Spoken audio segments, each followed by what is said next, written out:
I am here with Annie Warmke, formerly known as Candace or Candy Slaughter, a women's rights organizer, sustainable farmer, co-founder of Blue Rock Station, and creator of the League of Extraordinary Girl Scientists.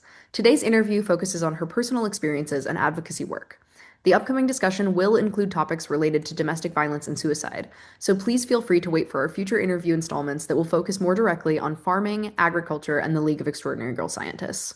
Resources can be found in the video's caption, and please know that if you're in the United States, the 988 Suicide and Crisis Lifeline is available to you via call or text for 24-hour crisis counseling and can often direct you towards local resources for experiences of violence or follow-up care. I'm really excited to have an opportunity to share you with the world of the internet today through this interview. So if you would like to take a moment to introduce yourself, please do. Well, let's see, it's pretty hard to figure out where to start. The thing I think that has defined a lot of my life, and I haven't thought too much about it until I got uh, old, as they say, um, is that I started life as a twin. Mm. And I think it really can be good for some people, but when you're born with somebody and you never see another face until you are out there in the daylight after you come down that, long channel into the real world. And that person in my life was always there, and then he wasn't. And that's kind of the story of my life, where there's been a little bit of safety and then none, and then I would fight harder for a little bit more safety, and then absolutely none. And um and so I think as women we all have those experiences, but most of us decide we're not going to recognize it, or we're going to overlook it or make excuses. And at some point when I turned 29, I was done making excuses. When I was 29, I went into hiding. I probably never had self-esteem. I grew up a girl in a family that found no value in that. I was unliked by my mother, uh, really unliked by my mother. She saw me as her competition. Um, yeah, it was really harsh. So by the time I got to be an adult, I had no idea what it meant to be an adult. I was completely lost. I thought it was the most terrifying thing in the world to be an adult. And then my brother, it's Vietnam, when we graduated high school. And he has a big fight with my father, and my father beats him to a pulp, and he signs up to go to the Air Force. Mm. And I really then thought my life was over. So all of these bad things were the foundation I was standing on, all these harsh challenges. And then to not have any idea how to be an adult, because I've just been so sheltered is not the right word. It was just sat on and like a prisoner. To not be able to drive or go places. My best friend, um, she got her driver's license when she was 16, and she would come and get me. And that was really, my mother just hated it. She would say, "Oh, she's queer." I didn't know what that meant, but I just thought it meant because my mom was hateful. She just called her a name. And it turns out later, yes, that she was lesbian, but I didn't care about that. I loved her. I loved her all my life. Um, so, she's what saved me, I think, growing up, because she was there and she never got mad at me ever. I had been married. I put my first husband almost through college. When we divorced, he was a senior at Ohio University. And then I took up with another man who, uh, as I like to say, it was like going from the frying pan into the fire.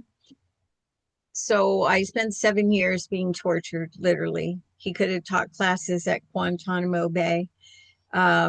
He literally was a torturer. And so I spent a long time, from the time I was 22 until 29, running, hiding. In the beginning, he took my child. He would take my child. And it just got worse and worse. I don't know how it could have been worse, but at some point, after a lot of suicide attempts on my part and being beaten beyond anything you could imagine and tortured, I met so this is what happened. I met a man named Bill Yoakum, who was a counselor in Athens, Ohio. Bill Yoakum, I'm going on Friday night. I get beat up. The weekend, I'm devastated. And then Monday, it's all over again. And then the Dell, who was the man I was married to, he took all my books, my school books, and he threw them in the mud and he stomped on them. Mm. And he took everything I had that I needed for school and totally destroyed it, set it on fire. And so I was sitting there in the living room crying, and he came and got me and he threw me into this trash heap and he just started beating me to death. And the thing was, he thought I was getting away from him. And he would say, you're never going to get away from me Mm. because I really upped my game when I married you. Like I was some big find or something. I don't know, a prize. And anyway, so my daughter, who was 5 at the time, came running out of the house when he was choking me to death, literally, and grabbed him by the neck. And he stopped trying to kill me. So that was on Sunday. And Monday morning, I got ready to go to my class at the university like nothing was wrong. And I put the kids on the bus. And when I came back into the living room, he was sitting there and he had his shotgun. And he said, "If you come back from school, you're dead." Now, he had shot at me and stabbed me and done a lot of things before. And I just said in a very calm voice, because you did not yell back or you really probably would have been killed. Um, I said, "You're making me late. I got to go." And he said, "I'm serious." I said, "Yeah, I'm serious too. I got to go." And then he said, "I want you to take the checkbook and make the truck payment." And I told myself, I'm not. If I reach for that checkbook, he's going to shoot me. So got in the car. And the only thought I had, Willow, was I have a quarter of a mile till I reach that curve in the road. And I wonder if I will feel the gunshot before I hear it. And when I got in the curve and I wasn't dead, I thought, there's no going back. I left 20 sometimes, but I won't be going back this time. So I went to see Bill and I said, I'm going to die today. And I just want somebody to know. I don't want to die. It's a stupid rationale, but I just felt like, I just felt so alone. And he goes, "You're not dying today. You have no idea what you've got in you, girl. You you are going to change the world." And I just crying and crying and saying I can't even change myself. And he takes me, he calls up the battered women's shelter, and they were moving and they weren't taking anybody in. And he talked him into letting me come there. And so I was in the shelter and I was hiding and I hid for quite a long time. Well, I hid mostly for 35 years in some form or fashion. And the day that Del Trout was killed in a car accident about 10 years ago, um, it changed my life. I never realized how much I was waiting for him to kill me. Every time I saw a big dump truck or anything like that, I think, oh my God, is he in there? A truck pulling the farm parking lot. I think, is he in there? I never stopped thinking that. So that became the beginning of my life, this sort of foundation of I chose to live. Now that sounds goofy, I know, but I think we make a choice every day to live. I had a fierce fire going on in me, in to self-destruct. And no, I did not love myself. I did not care for myself. I thought I was a burden. I thought I was a horrible person. Um, and at some point, because I met someone like Bill Yoakum, somebody who believed that they saw something in me that I couldn't see in myself, um, that I made a decision to figure out exactly what that fire looked like and then use it to keep that furnace going in the right direction and not turn it on myself. And yes, it took me a long time. I don't do it anymore. I absolutely do not do it anymore. But man, I used to be good. The minute anything went wrong, I was just on me in a Mm. heartbeat. I I would be mute. Mm. Even as a kid, I would become mute, sometimes for weeks, and could not speak out loud because I couldn't deal with anything. So to be who I am today, my nobody came for me. Mm. That was the deal. And so for me, first I had to come and show up for myself, and that's what happened. Hmm. And then I decided, when I was in the battered woman shelter, something really profound happened. They wanted me to come and stay on Saturday night as a volunteer, and I would come at midnight so I didn't interact with the women, because when I would be sitting with these women, I would just be hearing this my story over and over and over. And many times my story was much harsher, but the same feelings were there, because it doesn't matter what has happened, it's how it impacts you. Mm. You know, everybody is different in that the intensity is the same, but for me, it took practically killing me for me to bend. So anyway, so I read this book one Saturday night when I was by myself at the shelter, called Battered Women. It was a groundbreaking book by a woman named Del Martin. Mhm. She may still be alive. I think she was a young woman, um, and she was a sociologist. And in this book, this is so me. The beginning of the chapter had a story of each woman. So it's showing the diversity, showing the Chicano woman, showing, indigenous woman, showing a woman that lives in a HUD housing. Anyway, and then it had all the data and, proving it, but I never bothered to read all that. I just read the stories. And when I shut the book, I had a blinding headache, because those stories, every one of them was my story. And I was so angry that I could be where I was in the position I was in. I was still in school, in hiding, living on $217 a month with a kid. And it was harsh. And I said to myself, I make a pledge to me that no matter where I go, what I do, whatever I have to do, I I'm prepared to lie or cheat or steal. I am going to make the world a different place for women and their children before I die. And I have lived that promise every day of my life. It sounds corny, but every decision I have made, if you look back on the story of my activist work, you'll see it. You'll see every decision I made. Even you'll see, oh, people told her she can't do that. It won't work.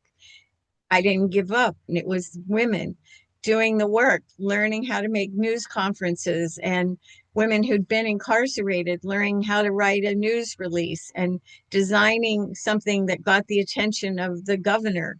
Um, to me, this was me saying, I'm living up to my promise because nobody came for me.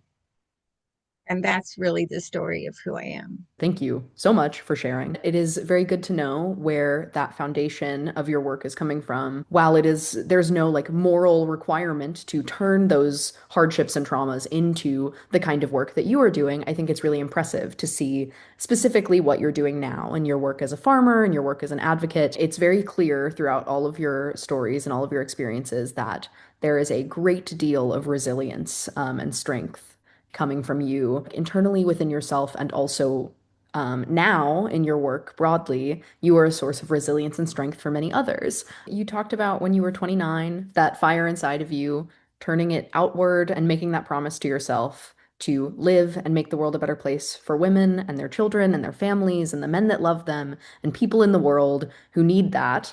And so that was a major turning point for you. As you said, you were doing, Saturday volunteering at the shelter. And from there, how did that expand? What kind of projects did you start working on? Do you have a timeline for that? Yeah, well, I made up my mind that when I graduated from college, I was an old student, and and I did well in school. It was hard for me, but I did well in school, and I excelled at writing. Anyways, we had to write a story every week in the class, and I was horrified. I just was sure I was going to fail. And so the first week, we had to write a story on something we knew how to do. And I was like, I don't know how to do anything. So I thought, well, I know how to butcher a turkey. So I thought long and hard about it because I thought it was the dumbest thing, and they're gonna just think I'm the stupidest person in the world, all these young kids and everything. And the professor is gonna, for sure now I'm gonna get kicked out. Anyway, so I write the story, and that was on Friday. We turned in on Monday. He lays my paper down on my desk. He hands out to everybody and has a big red A with a circle. And I think they must have reversed. Dead serious. Reverse the grading. Like F is for, something really good, and A is like you are so screwed. And he actually recommended me for tutorial college. And I had to call up and ask what that meant because I had no idea. And I said, listen, I'm living on $217 a month. I can't afford to go to anything. I just got to get through this. So anyhow, he, bless his heart, he believed that I was a good storyteller, and that has influenced the rest of my life, really. Much like a lot of those experiences you shared, writing has been super foundational throughout all of your different careers. Can I ask, how many careers have you had since you were 30? I've had five. Five. I call it reinventing. I have reinvented myself five times. I decided that the really big problem for women in Athens County, and probably any county where there are shelters for battered women, was that there was no mentoring, there was no support system. And so I said, all right, I don't know how to do it, but I'm going to start a support group because I need it myself, because I am never going back, and I want to feel healthy. I want to feel whole. And so I went on the front page of the Athens News, which was a big deal. And I have the picture in a frame in the little trophy case that we have. And it says something like battered woman supports other women or something like that. And the next day, Dell packed up everything and moved to Arizona. Now, who knew if you just come out in the open and call him on what he is and who he is, and that you're saying, I'm going to stand my ground? Yeah, well, I think we have to do that. It's a great strategy. Of course, lots of women die doing it too, and I'm lucky he didn't kill me. Um, so so that's how it all started. And then I just kept doing it. I kept raising money. I didn't know anything. The shelter was bankrupt, and they had one person that they were paying part-time, and I just stepped in and started volunteer training and raising money. Shelters were starting up everywhere, and so I got hired to move to Florida so I could start shelters, and that's what I did. I started 22 projects in Florida before I'd had enough with the upper echelon and all their hateful, cruel behaviors towards battered women. And I caused a lot of trouble because in those days it was considered unprofessional to say you'd been a battered woman. And I just had it tattooed on my forehead. I said, this gives me legitimacy. I get people to write me a check just to go away because they don't want to hear about battered women. And I've raised a lot of money for women and their families because they're going to give it to somebody. They might as well give it to us. I want to ask you a little bit more about some of the work that you did in Florida, but first, I want to ask you also, you mentioned, labeling yourself, identifying yourself in public spaces as a battered woman, using that kind of language to position yourself in the world, in a situation, in your activism, in your advocacy. You mentioned that you had read that book that was very influential for your thinking with the title Battered Women. Is that kind of the root of why you choose that specific terminology when you're discussing your experiences? Are there any other reasons that inform like that language and why it's important for you? It just makes sense. I say I have brown eyes. I say I have crooked teeth. I mean, it's just who I am.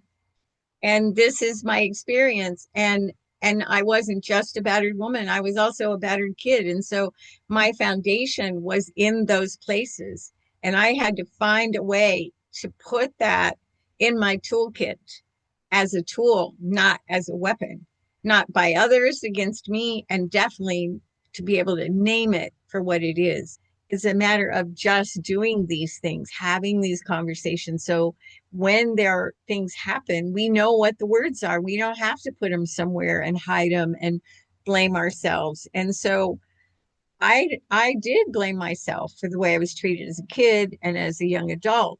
I would never do that today because I didn't do anything to be treated in such a way.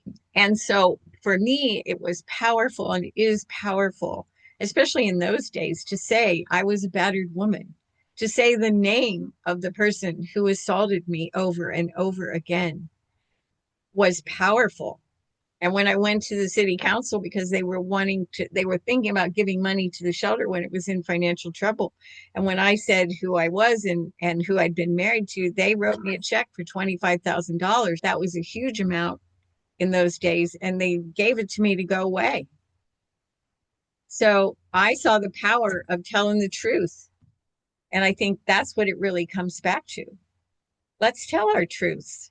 Because then the other thing is, it's like we're Martians and you tell your truth, and oh my God, there's other Martians. And they're going to tell their truth and they support you. They care for you. They take care of you when something's wrong. They support you. They don't think you're, fucking insane because you're saying we don't deserve to be secondhand citizens. We deserve, as women and girls, to be at the table, to make the rules, to make decisions. You know, we just deserve it. And so let's claim our power. And that, to me, part of that power came from saying I was a battered woman. Thank you so much for sharing. I've been personally curious about that. I definitely can feel the power behind, the language that you use to assert yourself in spaces and bring yourself forward when having these really tough conversations. One of those tough conversations that started with early in your career was pushing the Florida Clemency Board to consider battered spouse syndrome in appeals, and you were working with women who were incarcerated at the time to grant them freedom. Could you tell me a little bit more about that work that you were doing and what your motivations were, how that excited you and kind of pushed you forth in your career, to now as well? Well, I think at some point I just had enough with the women who were the directors of battered women's shelters. I mean, I just have this sort of bottom line of who I am morally. And it always says diversity is power and that kindness costs nothing. And when they would say horrible things, like one time I was in a meeting and they were talking about every client's really an alcoholic and we send them to AA. And I stood up in the meeting and I said, we're going to caucus here. The women that are in this group who've been abused, we're going to the hall and we're going to come back and we're going to say, you have to change how you look at these women. So I left there and I started shelters, rural projects. There weren't shelters, there wasn't money. And this is how it all started. The clemency came out of this, in that rural projects in the state of Florida, and Florida is mostly rural, had no marriage license tax money. The marriage license tax money by law only went to the urban areas. So if you were in a rural area, you got nothing. And women who are in rural areas are there for a number of reasons. But one of them often is, I don't want to live in town. I can take care of myself here. And we see the root of all the evils of this world right now is the fact that people are displaced from rural areas and put in towns where they cannot care for themselves. So that was my big argument, which I'd been there myself.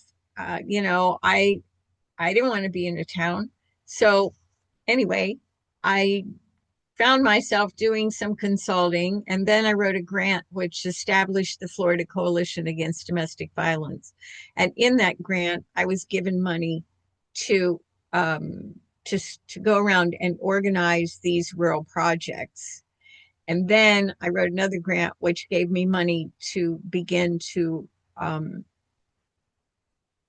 organize around the issue of women killing in self-defense, and that they should not be sent to prison, that they acted in self-defense, that women had the right to self-defense.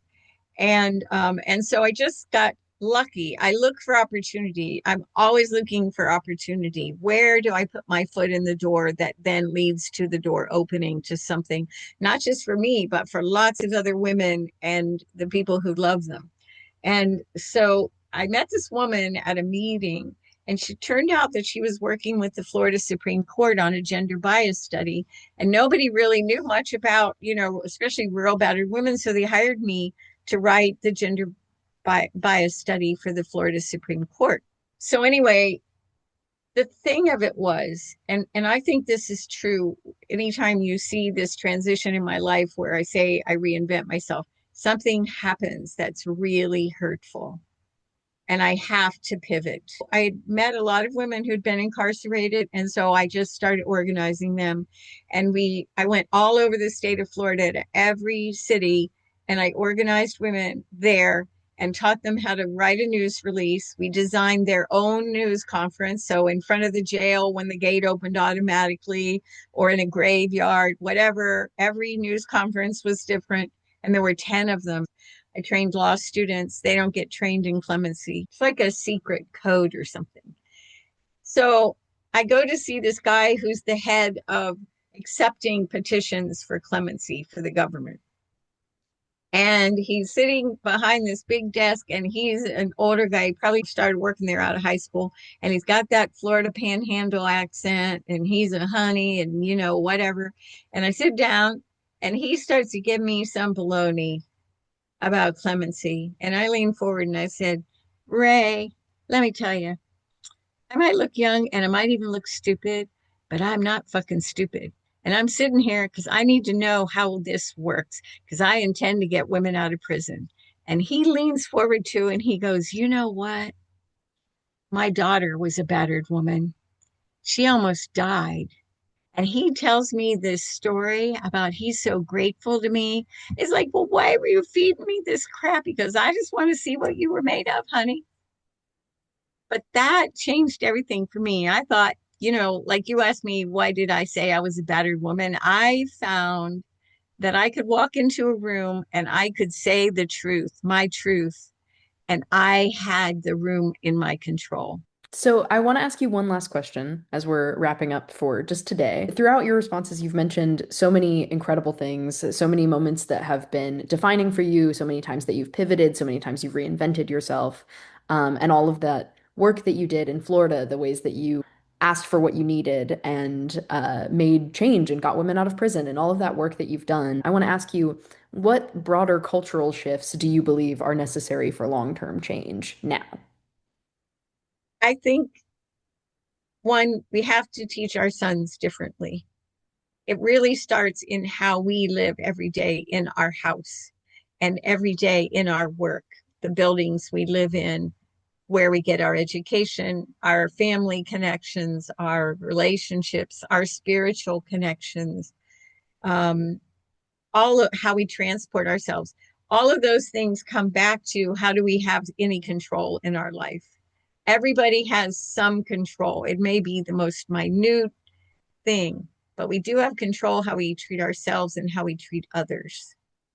We need to show boys how to be different. And we need to hold men accountable for showing boys how to be different. Look at our government today. I mean, we all have permission to do anything we want to anybody. It doesn't matter. And it's not okay.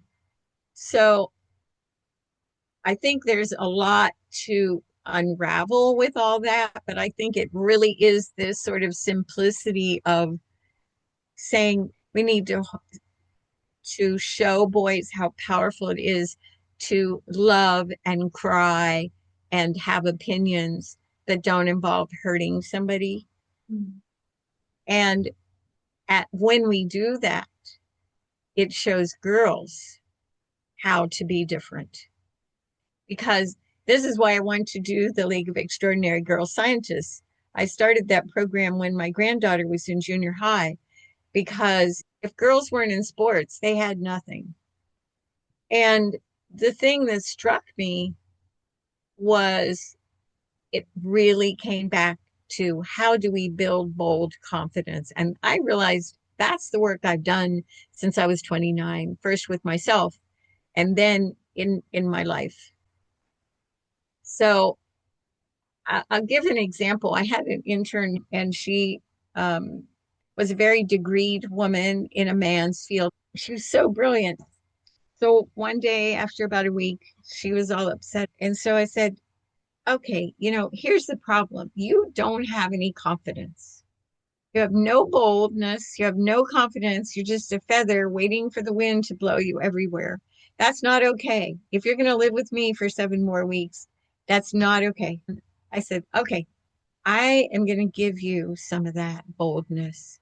I'm going to teach you to drive. This was her big isolation. She lived in a big city and she couldn't drive. So we went to the big church parking lot in town and she had to back up the vehicle for 2 hours. She got it right away. She gets out of the car. There's no going back. I repeated that with women that learned how to spot weld or back up a trailer or build a wall out of cans and tires. I mean, it's not me giving you anything. It's me saying, hey, I got a little bit of bold confidence and I'm going to create opportunities so you can see if you've got any in you too. And then if they do, I've created an insurance policy for myself because when we get to be sisters, there's no going back from that either. Safety in numbers, Willow. Well, thank you so much for your time today. All right. It was my pleasure. Totally.